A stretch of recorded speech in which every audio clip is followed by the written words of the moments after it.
Just like the day that I met, the day I thought forever. Said that you love me, but that'll last forever. It's cold outside, like.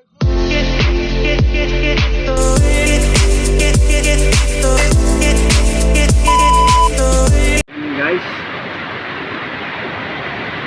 dito lang ako sa taas ng bahay namin guys.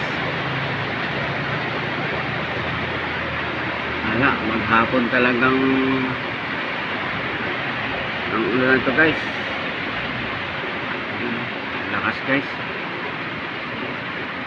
So sa likod ng bahay namin guys, ayan ang barangay hall.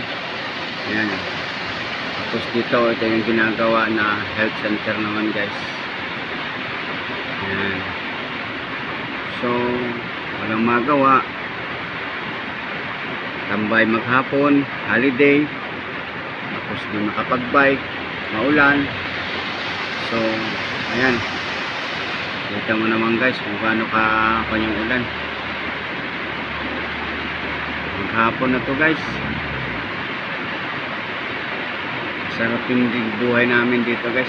Sariwang hangin din dito sa aming sinitiran, sa aming subdivision.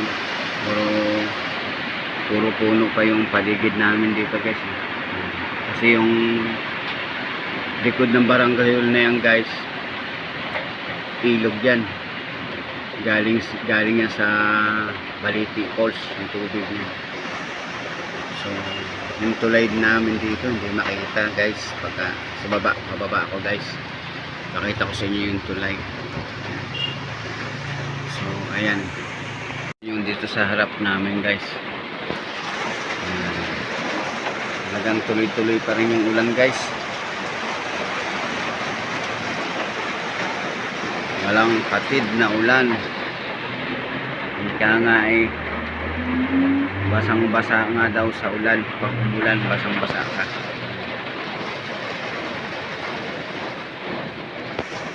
So ayan guys, oh.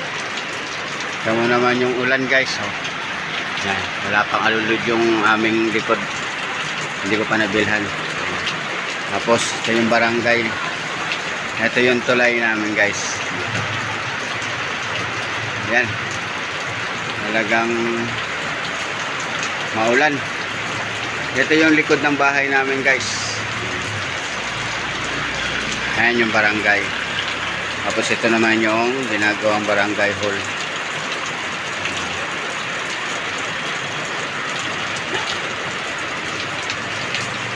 Ayan guys, tapos ito yung mga halaman ng asawa ko guys, oh.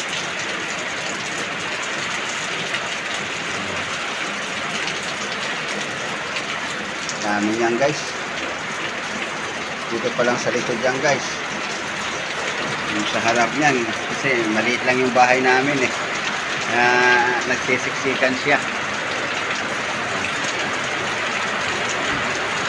Bali, 4 na baitang na siya, oh. Sa ilalim.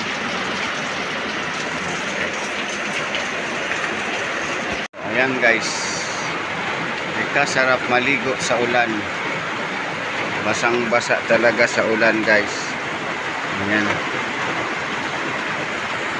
Lakas ng ulan. Gawa ng habagat at low pressure area. Ayan. Maghapon to guys.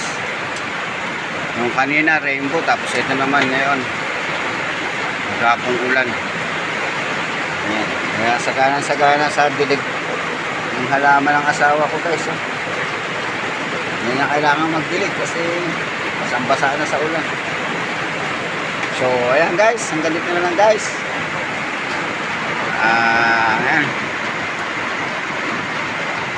Ayan, hihingi tayo ng update sa weather forecast mamaya para tingnan natin kung bukas kung ganito pa rin yung panahon. Ayan, bye bye muna guys, bye bye.